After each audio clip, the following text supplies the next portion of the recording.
Good evening, everybody. Thank you so much for listening. This is Hunter here, and I'm here with everyone's favorite country lad, Scott. Scott, how you doing, man? Doing good. Good, man. So as you know, I always look forward to getting your thoughts on pretty much anything we review. I'm really curious to hear what you thought about this. We are talking about The Killing Joke, the movie that just came out, actually just under a month ago, about 3 weeks ago. So I never go out to movies on Mondays because hunters are old and they don't want to sleep. They want to get some sleep. So, but I actually went and saw this on a Monday night. It was like a Fandango event, I believe. So I actually went and saw this after I got back from Seattle. So I was really excited for this. Scott, did you ever read the graphic novel of this, by the way? No, I have not. Okay, you have not. Okay. I haven't. I don't know if I've read extensively any graphic novel besides, a little bit of X-Men, a little bit of Deadpool, and that's really it. Okay, fair enough. What I will say, man, oh man, dude. So, it's by comic nerds. It's really known as one of those Holy Grail type stories. This was, of course, written by Alan Moore, who, of course, wrote Watchmen. It definitely has a high, it had a lot to live up to. And I gotta tell you, Scott, just kind of jump in here. I was really disappointed by this, to be totally honest. Really? Yeah, like almost to a point I couldn't believe how disappointed I was. So, let's just kind of jump into what this is about. So, you know what? I always talk about the comic book stuff. I would like to hear what you get it from your perspective. So, what was the plot of this movie, Scott? So jumps in following Batgirl's story, essentially, and she's been with Batman for 3 years, and basically, just kind of a bit about background between them, and then do a little ass kicking together, and then ass grabbing, and then kind of turns into, finally, kind of towards the end, turns into a Joker fiasco, and it kind of from what I understand, some classic Joker games and ruses. Who is played by Mark Hamill, who I love. Yes. I think he plays a great Joker personally. He played one for a while too. I just got done watching. I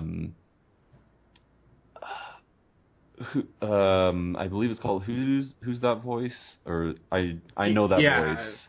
Yeah, I know what you're talking about. Where it kind of talks about voice actors and how Mark Hamill is really key in a lot of different voiceovers. But anyways, I Know That Voice, by the way. I Know That Voice. Okay, cool. Then that kind of opened it up, me personally, to the voice acting side, and really watching this movie kind of give me a second glance at the actors themselves and how they, might differ from a real picture film, or it just kind of gave me a different perspective. So going into this one, I kind of paid closer attention to the characters and the people who actually voiced them.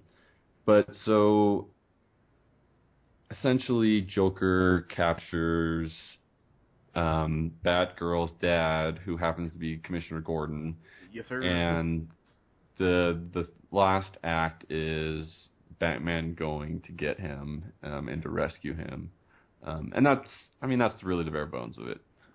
Yeah, so let me just say, since you didn't read the graphic novel, allow old Hunter here to fill you in on some things. So one of the general things that pretty much everyone agrees on for the based on the graphic novel is the fact that Batgirl is really used just as a plot device. Once she gets, oh, by the way, spoilers, because there would be that one person who's like, you didn't say spoilers, there's spoilers for this. The general consensus for the graphic novel is that Batgirl is really used just as device. She gets shot by the Joker, really viciously, by the way, and that's really kind of the trigger for Batman to go into action. So that first 20 minutes-ish, where it's all Batgirl's story, Scott, that's actually not in the graphic novel at all. Oh, really? So that's that's something added later. So is Batman the Killing Joke, is that the name of the series? Is that the whole name of the whole series, or is that just the name of this movie? Oh, it's just a one-off, and it's just called The Killing Joke. Okay. But what people have said about the graphic novel is that it really doesn't give Batgirl enough of a backstory. And I'm going to tell you right now, the backstory they gave her, God, that was probably my biggest problem with this movie, is what they tacked on. So really, the backstory they gave her, even the movie kind of makes fun of itself. It's like, oh, I bet you didn't expect it to start like this. I'm like, you're goddamn right I didn't, because this isn't the fucking movie. And so it's really about Batgirl hunting down this really just mobster douchebag. I can't think of the dude's name. I'm trying to find it, but yeah, he is a douche, like a douche more so than even a douche would be. Like, you're kind of a douche. Like, this guy sucks. Was it Francesco? Like, no, the Murray. Yeah, it's some Italian name. Yeah, I think it is Francesco. But he basically, is like some spoiled mob kid. I believe it's his uncle. Is kind of busting his chops because, hey, he lost him $100,000 because of Batgirl and Batman. So basically he killed his uncle because, why not? And as you do. And so it's about him really like overly sexualizing Batgirl, like to a point where, look, as much crap as I talk on this podcast, even I was sitting there like, this is kind of uncomfortable. And the movie almost turns and looks at you and goes, don't you sexualize Batgirl, even though Batman does at a point. And so does Francesco. Yeah, and honest to God, like I think that just started the movie off for me with a really bad taste in my mouth. So Kevin Conroy, who voices Batman, has voiced Batman since Batman the Animated Series. I don't give a shit what anyone says. Mark Hamill will always be my Joker. Kevin Conroy will always be my Batman.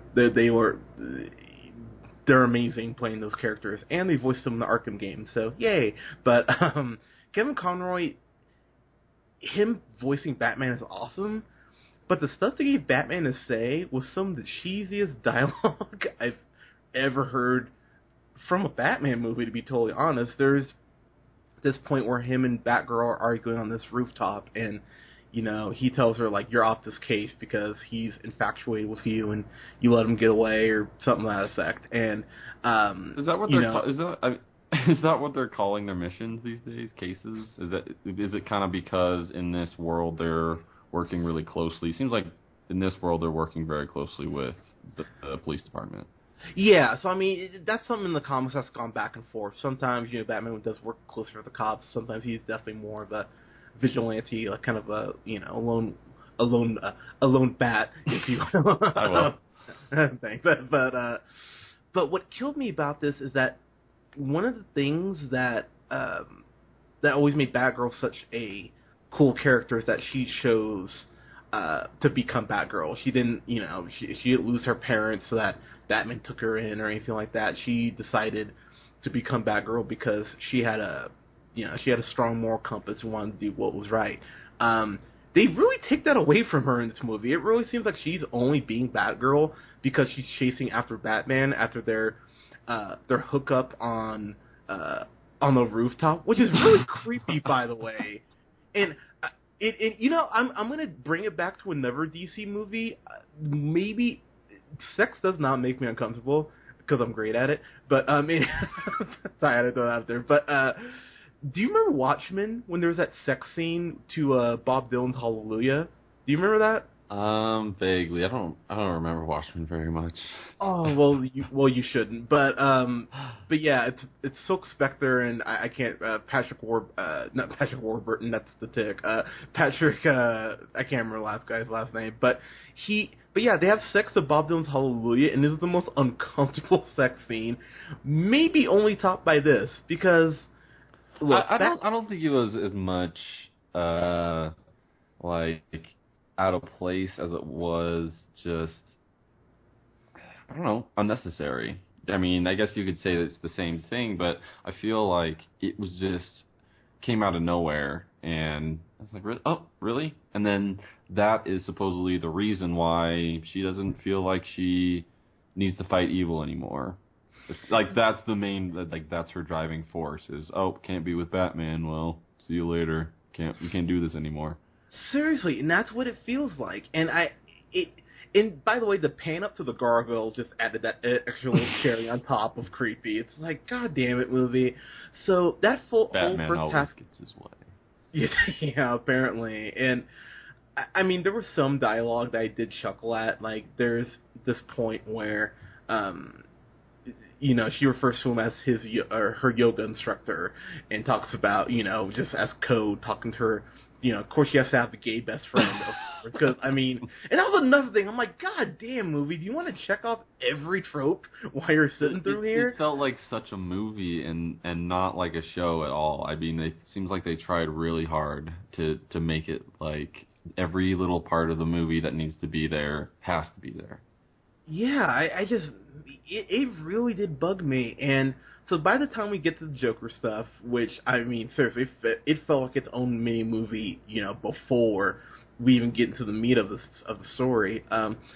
Mark Hamill, man, God bless him. He did what he could with some of just really bad material, just bad lines. I thought some of the lines he had when he initially shoots Batgirl, which, by the way, even in the comic, it's brutal when it happens in comics. I remember I think I read this when I was 9, because my mom's like, oh, that's the Joker on the cover. How bad could it be? And I got it and read it, and I go to her crying. She read it, and she's like, oh my God, why did I get you this? It's like, yeah, well, what are you going to do?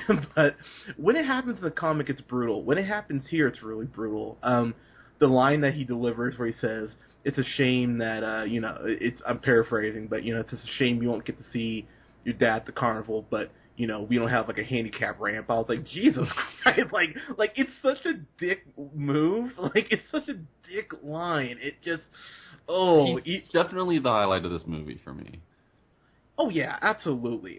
And in the graphic novel, the one thing I will definitely say about the graphic novel is that you just come away just hating the Joker in a way. You're like, all right, yeah, this guy, I mean, he kills people, obviously. Like, he's not a good person by any means, but to make it this personal in the lengths he goes to with Commissioner Gordon, you're like, man, Batman, why don't you just snap his neck and end this shit?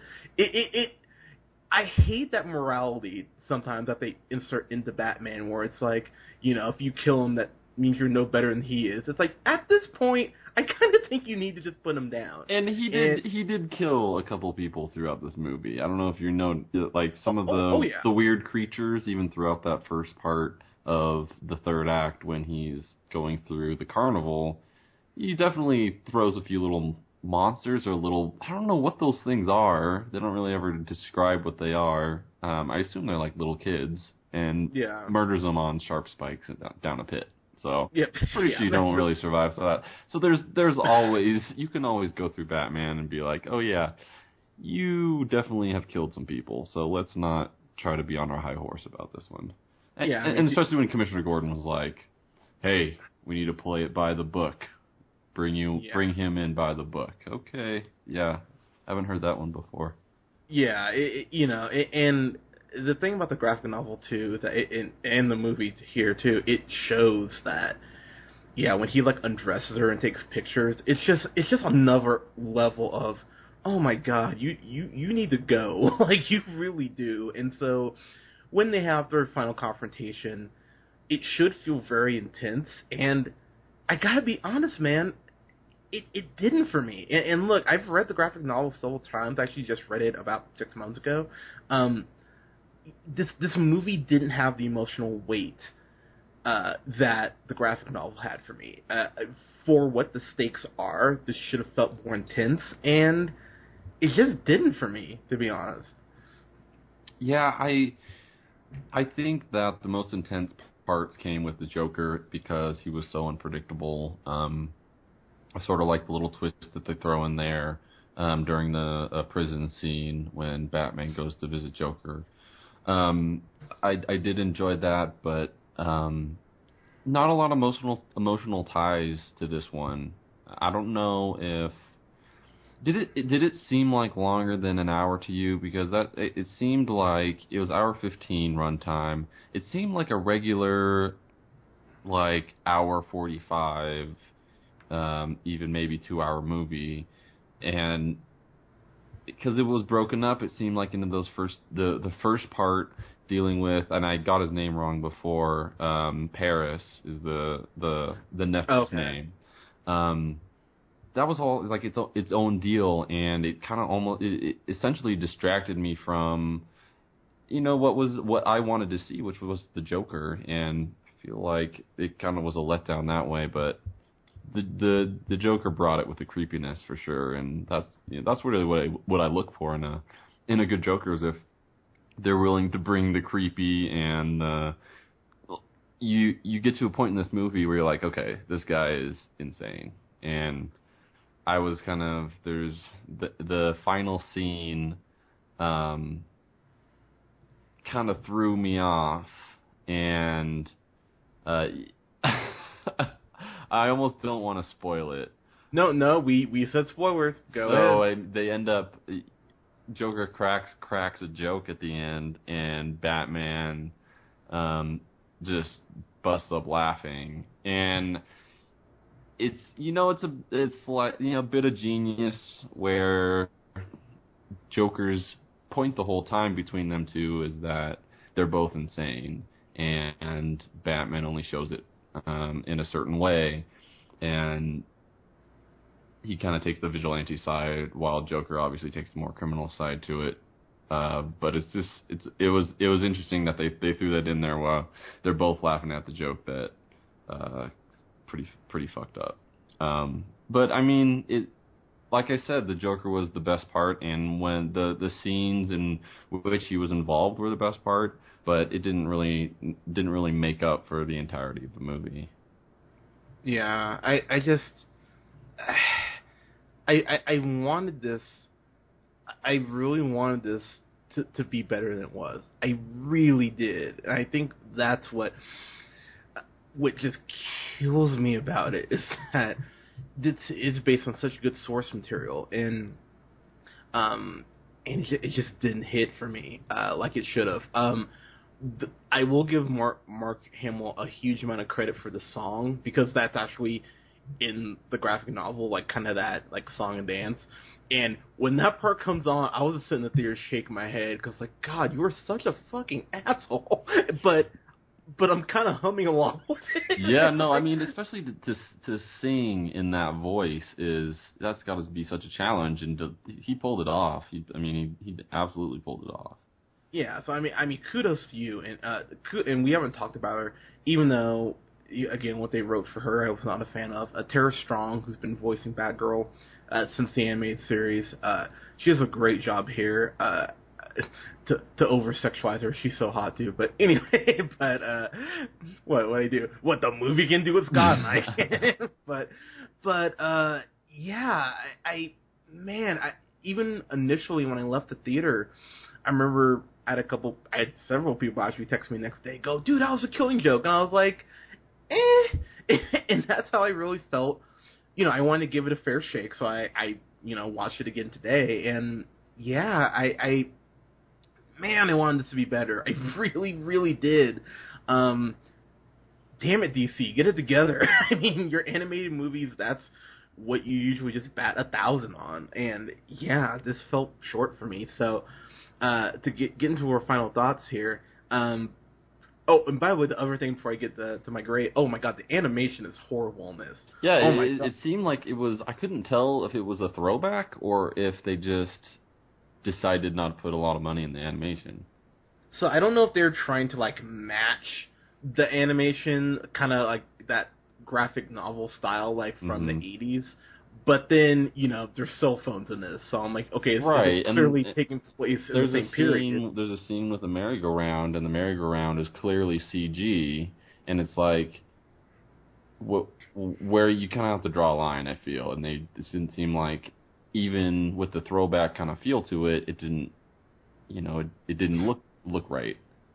Yeah, so I don't know what they were trying to do, to be totally honest. But overall, man, just I was disappointed watching this. I really was. So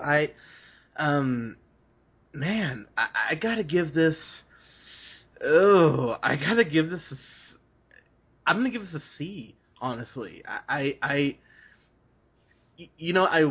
will bump it up to C plus just because I thought Mark Hamill did a really, and Kevin Conroy, their voice acting, and Tara Strong, their voice acting was good, but just some of the lines they had were not awesome. So, yeah, C plus for me. Scott, your final thoughts, sir? Yeah, coming into it as a bit of a naivete. I Sexy. didn't really know what plot or where they're going to pick up at in this story, so it was a bit of a surprise for me. But just going into it, and my overall experiences was kind of what you had already mentioned about the actual images and the graphics. It seemed like it was trying to be a throwback, but it really failed at it, and it didn't really draw me in like I really wanted it to. Especially with the first half of the movie, was just kind of boring, and I didn't really care about that relationship, and it didn't seem like they were doing Batgirl justice. I totally agree with you there. Overall, thought the Joker was, it can't be a good movie unless the Joker is good, and especially when it's the highlight. So I think Mark Hamill did a great job. It just didn't seem like a very thought out movie overall. So I totally agree with you. I got to give it a C. It's just very average for me. Yeah. So look, and by the way, I know some people will be like, "Oh, what? Come on, man! Watch Batman Assault on Arkham. That's the best Suicide Squad movie you'll see this year, and that's animated. So watch that. That's really good." But yeah, let me ask you the specifics of the movie. Do you know? This seemed like a little bit of a wider release than I see on most graphic novels made into movies. Yes. What was the difference here? I wonder why they tried to really sell this one. Oh, I can tell you, because The Killing Joke is regarded as one of the greatest graphic novels in comics history. Like, this has a huge following. It's still regarded by not movie fans, but by Batman fans as one of the definitive, not only Batman movies, but the closest thing you'll get to a Joker origin, really, like a true origin. Which, by the way, I thought they did a good job at parts with that, and then other parts, like where his wife dies, I thought that just fell flat. But I really wish they would have gotten into that a little bit more too. I was really I wanted to know more about him. He's such an interesting character. Yeah. So yeah, guys, I'm sad because I bought my tickets and I was so pumped for this. I was like, hell yeah, freaking Killing Joke. And then, I went and got my awful afterwards because I was sad. But awful makes everyone feel better. It's true, it does. If you've never had an awful, get one, kids. But guys, what did you think of The Killing Joke? Definitely let us know in the comments here. You can follow yours truly on the Twitter at JHunterRealPineapple. You can follow Scott Neerman on Twitter at Newman the First. And you can follow us here on SoundCloud at The Real Pineapple 775. This week we will have reviews up for Scott Pilgrim vs. the World. I wish it was your life story, Scott, because I would. But wait, they didn't write that about me? Yeah, correct. Okay, good. All right. Okay. And then we're going to talk about. I actually wanted to go see this because I don't think anyone else is going to see this in our group. But I will review Kubo in the Two Strings because I really want to see that, and it's stop motion. I love those movies. So we'll have some reviews up for you guys this weekend. Guys, thank you so much for listening. We'll talk to you soon. Peace.